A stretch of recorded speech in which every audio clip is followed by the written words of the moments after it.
नमस्कार मित्रों। आज का पहला प्रश्न है प्रश्न संख्या 57। अच्छा, पहले प्रश्न पे चलने से पहले जिन लोगों ने चैनल को सब्सक्राइब नहीं किया है तो चैनल को जरूर सब्सक्राइब कर लीजिए। पहला प्रश्न कह रहा है सुसेन लिंगर किस देश से संबंधित है? तो सुसेन लिंगर अमेरिका से संबंधित है। ऑप्शन नंबर ए सही जवाब हो जाएगा। इनकी एक प्रसिद्ध ग्रंथ है फिलॉसफी इन और न्यू की। एक दूसरी रचना है जिसका नाम है फीलिंग एंड फॉर्म। प्रश्न संख्या 58 की ओर चलते हैं। 58 में कहा है कि निम्न में से किसने सौंदर्य को नैतिक मूल्यों से अलग माना है? तो जॉर्ज सेंटायाना ने सौंदर्य को नैतिक मूल्यों से अलग माना है। ऑप्शन नंबर 20 का सही जवाब हो जाएगा। ए, सी और डी नहीं होंगे सर। आगे चलते हैं 59 नंबर प्रश्न पे। कह रहा है फीलिंग ऑफ फॉर्म के लेखक कौन है? 57 नंबर प्रश्न में हमने व्याख्या में बताया था कि फीलिंग ऑफ फॉर्म जो है वो जॉर्ज सेंटायाना की पुस्तक है, तो इसलिए ऑप्शन नंबर ए सही हो जाएगा, जो कि अमेरिका के दर्शन शास्त्री है। 60 नंबर कह रहा है किसने कहा है कि कला वह है जो सौंदर्य का प्रकाशन करे तथा सौंदर्य वह है जो आनंद दे। टॉल्स्टॉय ने यह स्टेटमेंट दिया था, कला वह है जो सौंदर्य का प्रकाशन करे और सौंदर्य वो है जो आनंद दे। तो ऑप्शन नंबर 20 का एकदम सही जवाब हो जाएगा, टॉल्स्टॉय। चलते हैं प्रश्न संख्या 61 की ओर। 61 में कहा है किसने कहा जीवन में अचेतन का महत्व चेतन की अपेक्षा अधिक है? तो सिगमंड फ्रायड ने कहा है। ऑप्शन नंबर सी इसका सही जवाब हो जाएगा। तो फ्रायड ने कहा है कि जीवन में अचेतन का महत्व चेतन की अपेक्षा अधिक है। चेतन अचेतन आप लोग जानते होंगे, जिसमें जीव है वो चेतन है, जिसमें जीव नहीं वो अचेतन। ये ऑस्ट्रेलिया में इनका जन्म हुआ था। ये मनोविश्लेषक थे। इनकी कुछ पुस्तक है इंटरप्रिटेशन ऑफ ड्रीम, और इनकी जो अंतिम पुस्तक है उसका नाम है मोजेज एंड मोनेथिज्म। फ्रायड ने लिबिडो थ्योरी से लेकर के सेक्सुअल फ्रीडम तक की पृष्ठभूमि में कलाकृतियों की विवेचना की। फ्रायड ने लिखा है सुख स्वास्थ्य का पर्यायवाची है और दुख मनस्ताप का। 62 नंबर प्रश्न कह रहा है कि इसने कहा चेतन व्यवहार को नियंत्रक डोरियां अचेतन द्वारा खींची जाती है। तो चेतन व्यवहार की नियंत्रक डोरियां अचेतन द्वारा खींची जाती है। इसके पहले वाले क्वेश्चन में भी जनरल फ्रायड ही सही जवाब था, और इस वाले प्रश्न में भी फ्रायड सही जवाब है। चेतन और अचेतन की बात फ्रायड ही करते हैं, तो जहां भी चेतन और अचेतन की बात आ जाए तो फ्रायड हम लोग सही जवाब मान लेंगे, जो कि ऑस्ट्रेलिया के निवासी हैं। फिर से स्टेटमेंट आया है कला का संपूर्ण क्षेत्र अचेतन मस्तिष्क है। फिर से चेतन अचेतन की बात आई है, तो चेतन अचेतन की बात जहां भी आएगी वहां हम लोग फ्रायड को सही मान लेंगे। ऑप्शन नंबर सी इसका सही जवाब हो जाएगा। 64 नंबर प्रश्न में पूछा गया है युद्ध और शांति नामक पुस्तक के लेखक कौन है? युद्ध और शांति नामक पुस्तक के लेखक वही हैं जिन्होंने कहा है कि कला वह है जो सौंदर्य का प्रकाशन करे तथा सौंदर्य वह है जो आनंद दे। तो दोनों का जवाब सेम होगा और वो जवाब होगा आपका टॉल्स्टॉय। टॉल्स्टॉय ने ही कहा था कि कला वह है जो सौंदर्य का प्रकाशन करे तथा सौंदर्य वह है जो आनंद प्रदान करे। इन्हीं की एक पुस्तक है जिसका नाम है युद्ध और शांति। दोनों का जवाब होगा टॉल्स्टॉय। इसमें भी ऑप्शन नंबर बी है और इसमें भी ऑप्शन नंबर बी है, टॉल्स्टॉय।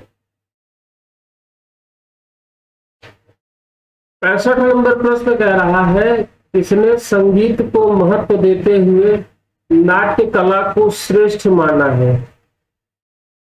संगीत को महत्व देते हुए अरस्तु ने नाट्य कला को श्रेष्ठ माना है। अरस्तु इसमें सही जवाब हो जाएंगे। अरस्तु जो है वो यूनान के दार्शनिक थे। ऑप्शन नंबर ए इसमें सही जवाब हो जाएगा और इन्होंने ही संगीत को महत्व देते हुए नाट्य कला को श्रेष्ठ कला माना है। अरस्तु ये यूनान के दार्शनिक थे। अरस्तु का जो सिद्धांत है वो अनुकरण सिद्धांत है, थ्योरी ऑफ लिमिटेशन। आगे चलते हैं। प्रश्न संख्या 66 में पूछा है आपसे, एक मिनट रुक जाइए। 66 में आपसे पूछा है कि किसके अनुसार सौंदर्य शिव है जो आनंदप्रद है क्योंकि वह शिव है। अरस्तु ने ये बात कही थी, सत्यम शिवम सुंदरम को एक सूत्र में जुड़ा देखा। इसके विपरीत अरिस्टोटल ने सौंदर्य को सत्य और शिव से भिन्न माना। अरस्तु का ही नाम अरिस्टोटल है, के अनुसार शिव कर्म में निहित होता है और सुंदर रूप में, इसलिए सौंदर्य को उपयोगिता से भिन्न बताया है, जिसे सॉक्रेटिस ने सौंदर्य का मापदंड माना है। उपयोगिता को उसने सत्य शिव से भिन्न माना है। तो सौंदर्य शिव है जो आनंदप्रद है क्योंकि वह शिव है, ये कथन है अरस्तु का, जो कि प्रश्न संख्या 66 का ऑप्शन नंबर ए होगा। एक मिनट, ये जो कूड़ा कचरा हो गया उसको साफ कर दे। 67वें नंबर प्रश्न की ओर चलते हैं। 67 नंबर प्रश्न आपसे कह रहा है कि ये जो स्टेटमेंट है कि ललित कलाएं हवा और धुआं है जो एक विलासतापूर्ण असत्य है, ये बात भी उन्होंने ही कहा था, अरस्तु ने, नहीं सॉरी, ये बात कहा था संत ऑगस्टाइन ने। संत ऑगस्टाइन ने कहा था ललित कलाएं हवा है और धुआं है जो एक विलासतापूर्ण असत्य है।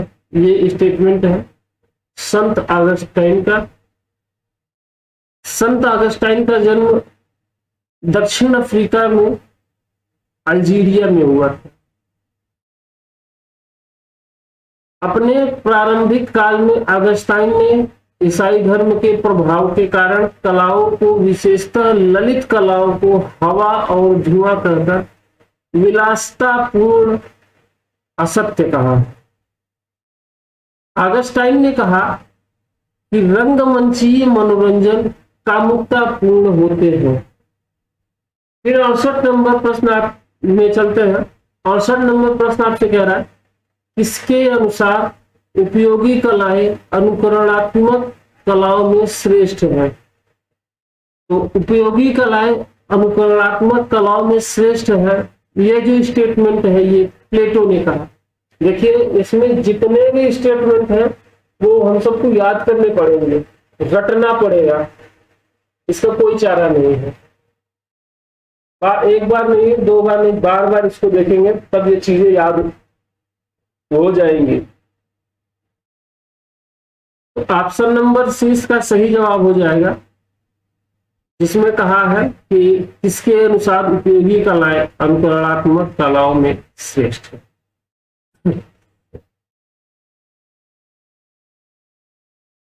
69 नंबर प्रश्न में कह रहा है कि किसने ज्ञान की समस्या पर कार्य किया।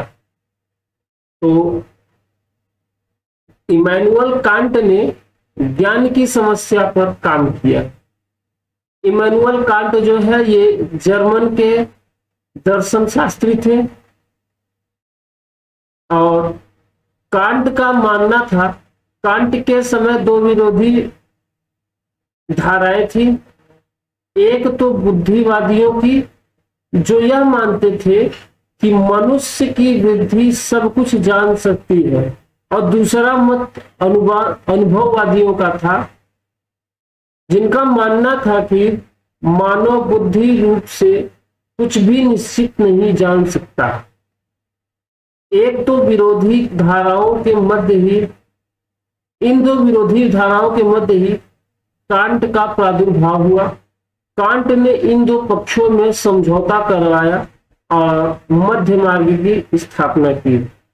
हालांकि यहाँ पे कांट मध्य मार्ग की स्थापना कर रहे हैं, लेकिन कांट का जो विचारधारा है वो चरमपंथी है। आगे चलते हैं प्रश्न संख्या 70 की ओर। 70 नंबर प्रश्न आपसे कह रहा है critique of pure reason. Critique of pure reason नामक पुस्तक के लेखक कौन है? तो क्रिटिक ऑफ प्योर रीजन जो पुस्तक है इसके लेखक हैं इमैनुअल कांट, जर्मन के दर्शन शास्त्री। ऑप्शन नंबर ए इसका सही जवाब हो जाएगा। 71 नंबर प्रश्न आपसे पूछ रहा है कि किसके अनुसार सौंदर्य वस्तुगत तत्व न होकर विशिष्ट अनुभूति का कारण है? तो ऑगस्टाइन ने कहा था, सेंट ऑगस्टाइन ने कहा था कि सौंदर्य जो है वो सौंदर्य वस्तुगत तत्व न होकर के विशिष्ट अनुभूति का कारण है। ये बात कहा था, सॉरी कांट ने कहा था। ऑप्शन नंबर बी इसका सही जवाब हो जाएगा। गलती हो गई। कांट ने कहा था कि सौंदर्य वस्तुगत तत्व न होकर के विशिष्ट अनुभूति का कारण है। 72 नंबर प्रश्न कह रहा है किसके अनुसार उपयोगी कला अनुकरणात्मक कलाओं में श्रेष्ठ है? किसके अनुसार उपयोगी कला अनुकरणात्मक कलाओं से श्रेष्ठ है? तो ये बात हमने देखा था, यहां पे भी कहा है, वही प्रश्न है ना, तो जवाब भी वही होगा, प्लेटो होगा। जवाब भी प्लेटो होगा। ऑप्शन नंबर ए इसका सही जवाब हो जाएगा। ऑप्शन नंबर ए इसका सही जवाब हो जाएगा। चलते हैं प्रश्न संख्या 73 में। 73 आपसे कह रहा है किसके अनुसार अनुकरणात्मक कलाएं उपयोगी कलाओं से श्रेष्ठ हैं? तो यहां पे कह रहा है कि अनुकरणात्मक कलाएं उपयोगी कलाओं से श्रेष्ठ है। ये जो कथन है ये अरस्तु का कथन है। अरस्तु और प्लेटो में विचारधारा में यही पे अंतर देख लीजिए। अरस्तु ने कहा अनुकरणात्मक कलाएं श्रेष्ठ हैं, जबकि प्लेटो ने कहा उपयोगी कलाएं श्रेष्ठ हैं। अगर उपयोगी कला की बात करें तो आ जाते हैं प्लेटो साहब, और अनुकरणीय कलाओं की बात करें तो आ जाते हैं अरस्तु साहब। दोनों विचारधाराएं पास पास लिखी गई हैं, दोनों में अंतर साफ साफ नजर आ रहा है, दोनों में कंफ्यूजन नहीं होना चाहिए। अनुकरणात्मक अ से अरस्तु, अ से अनुकरणात्मक, जो दूसरा बचता है वो हो जाता है उपयोगी, उनके नाम पे हम लोग प्लेटो लगा देंगे। तो यहां से इस तरीके से ट्रिक बना सकते हैं। अ दोनों के शुरू में है। 74 नंबर प्रश्न आपसे कह रहा है कि किसने ललित कलाओं को 5 भागों में बांटा? तो ललित कलाओं को 5 भागों में बांटने का श्रेय जो है वो हीगल साहब को जाता है। ऑप्शन नंबर 20 का सही जवाब हो जाएगा। हीगल ने ललित कलाओं को 5 भागों में विभाजित किया, और ये 5 भाग हैं आपका काव्य कला। अच्छा, हीगल ने काव्य को जो है वो सभी कलाओं में श्रेष्ठ कला माना है, और हीगल के अनुसार स्थापत्य कला सभी कलाओं में सबसे निम्न कला है।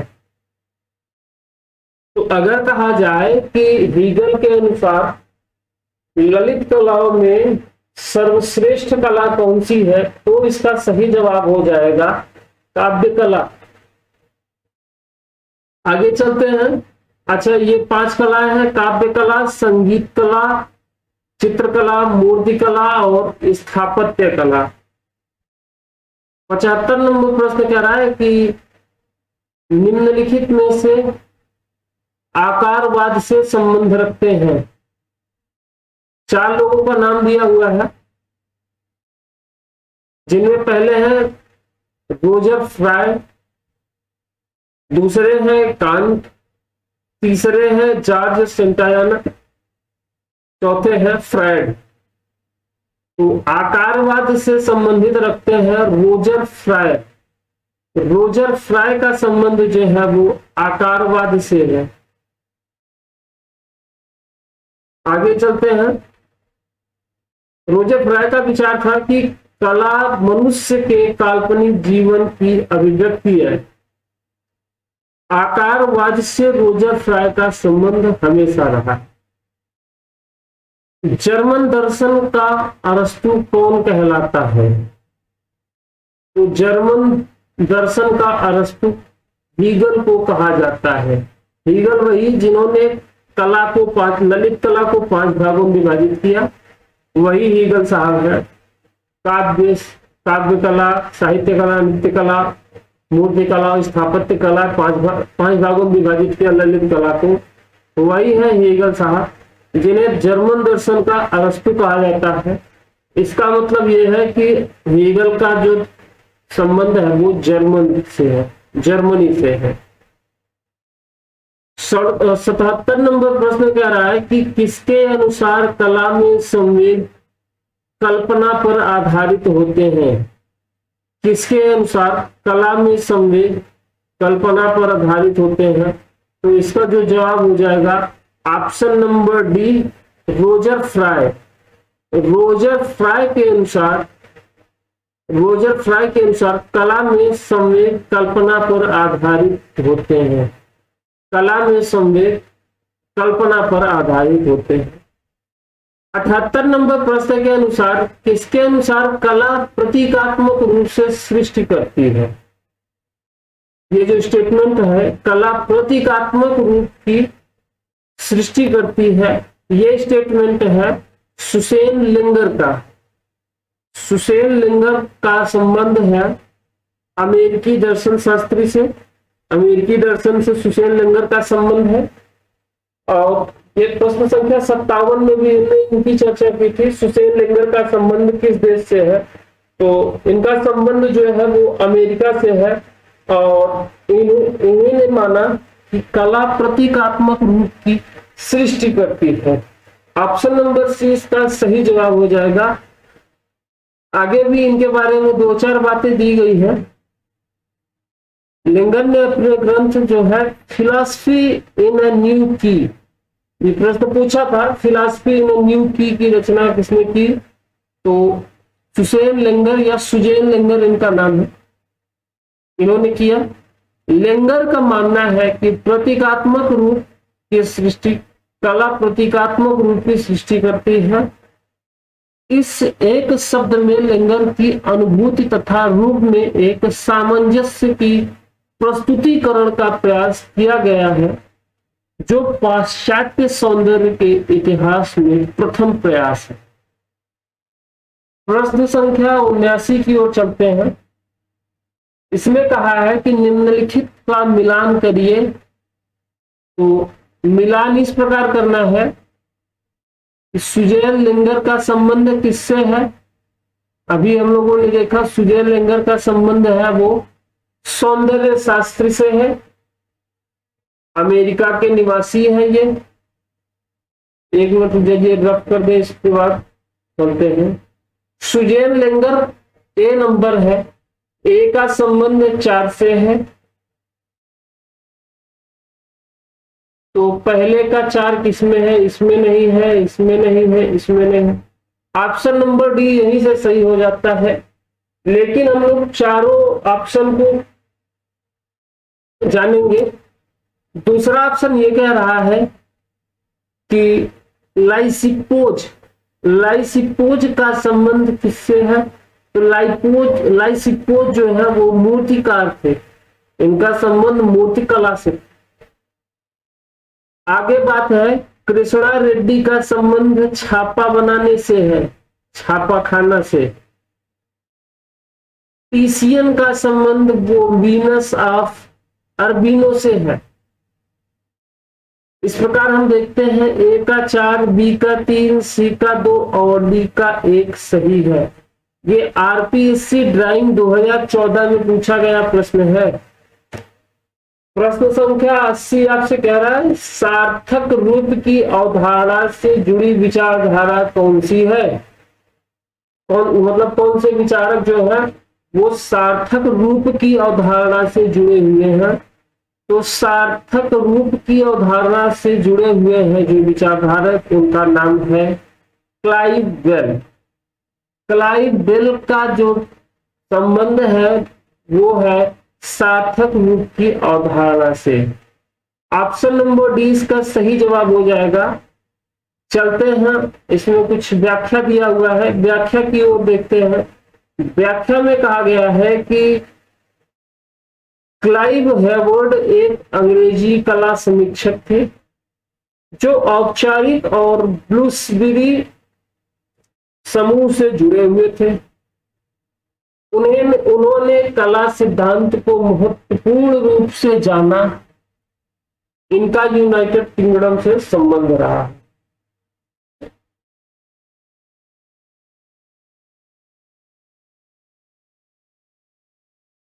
आगे कहा गया,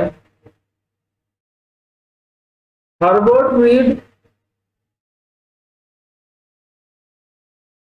एक अंग्रेजी कला इतिहासकार, कवि, साहित्यकार, आलोचक और दार्शनिक थे।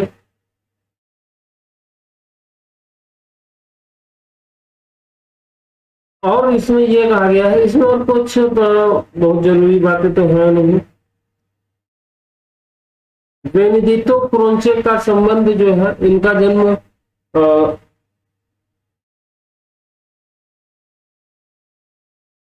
1866 ईस्वी में इटली में हुआ था और ये आत्मवादी दार्शनिक थे। इन्होंने अनेकानेक विषयों पर लिखा जिसमें दर्शन, इतिहास, सौंदर्य शास्त्र आदि प्रमुख हैं। सिगमंड फ्रायड जो है वो ऑस्ट्रेलिया से संबंधित है और ये तंत्रिका वैज्ञानिक, न्यूरोलॉजिस्ट तथा मनोविश्लेषण के संस्थापक थे। 80 नंबर प्रश्न कह रहा है, 81 नंबर प्रश्न कह रहा है, मन का वो भाग जिसमें मन की समस्त क्रियाएं विचरण करती है क्या कहलाता है? मन का वह भाग जिसमें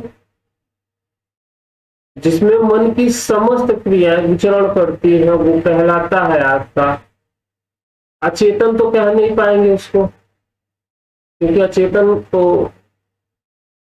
अचेतन, अवचेतन, अर्धचेतन, ये तीनों गलत होंगे और जो सही जवाब होगा वो होगा आपका चेतन मन। ऑप्शन नंबर ए इसका सही जवाब होगा। 82 नंबर प्रश्न कह रहा है, जिनको व्याख्या पढ़नी हो वीडियो पॉज करके पढ़ लेंगे। 82 नंबर प्रश्न में यह कहा गया है, इनमें से कौन एक प्रबुद्ध कला समीक्षक है? तो हर्बर्ट रीड साहब एक कला समीक्षक है।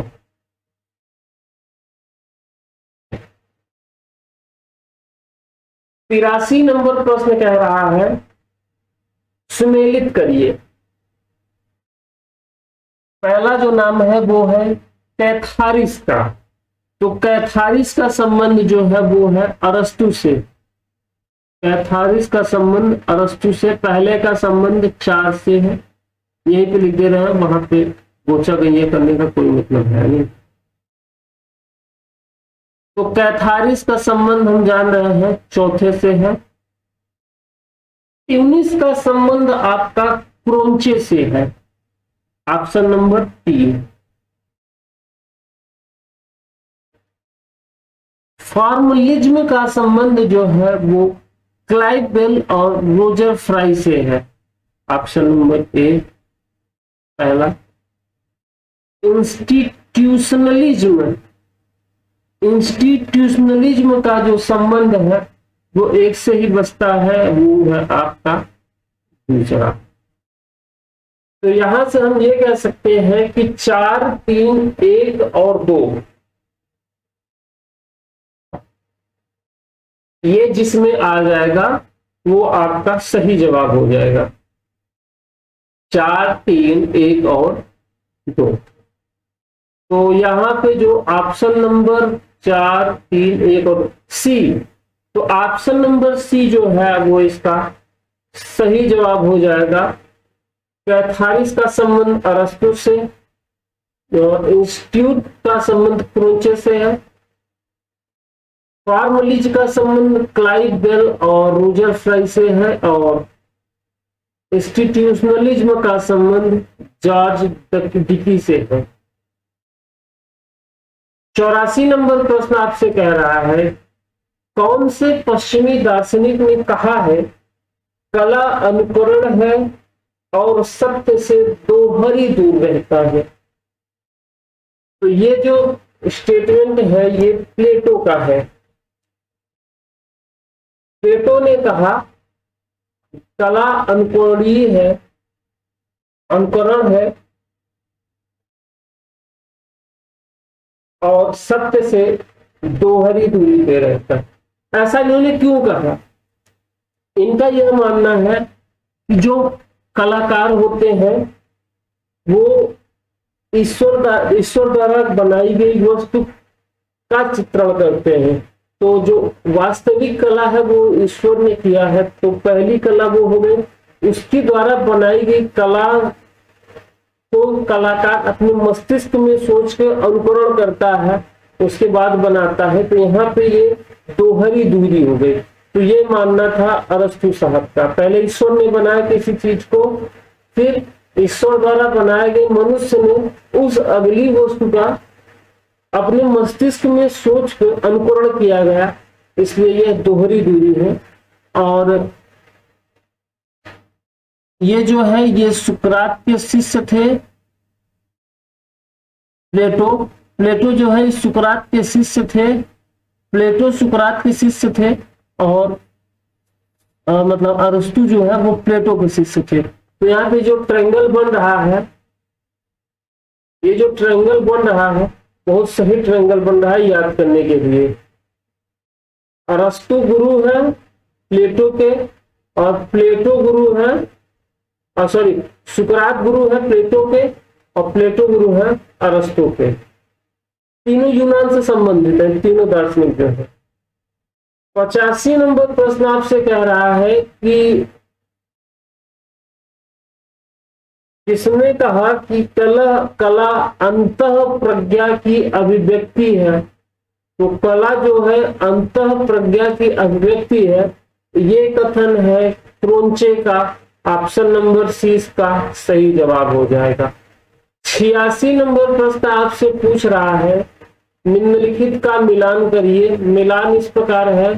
पहला कह रहा है कि अंतःबोध का संबंध किससे है?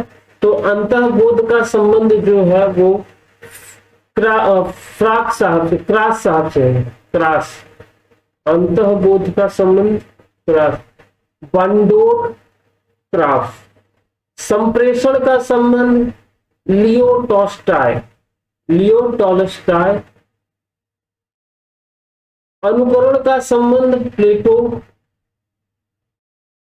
आकारवाद का संबंध रॉजर फ्राई। इस प्रकार 2, 3, 4 और 1 जो है वो इस तरीके से ऑप्शन नंबर बी में आते हैं और ये सही हो जाते हैं। 87 नंबर प्रश्न आपसे कह रहा है, निम्नलिखित को सुमेलित करिए। कैसे सुमेलित करना है? अनुकरण का सिद्धांत, अनुकरण का सिद्धांत जो है वो अरस्तु ने दिया। तो पहले का संबंध 4 से हो जाएगा, कला संप्रेषण का संबंध, कला संप्रेषण का संबंध लियो टॉलस्टॉय से हो जाएगा। चित्र सूत्र का संबंध आपका हो जाएगा नग्नजीत से, नग्नजीत 2 नंबर, 4 3 2 1 हो ही जाएगा। हर्षचरित बाण, अच्छा हर्षचरित तो सभी जानते थे, इनका बाणभट्ट से लगा सकते हैं। दूसरी बात ये कि चित्र सूत्र का नग्नजीत से लगा सकते हैं।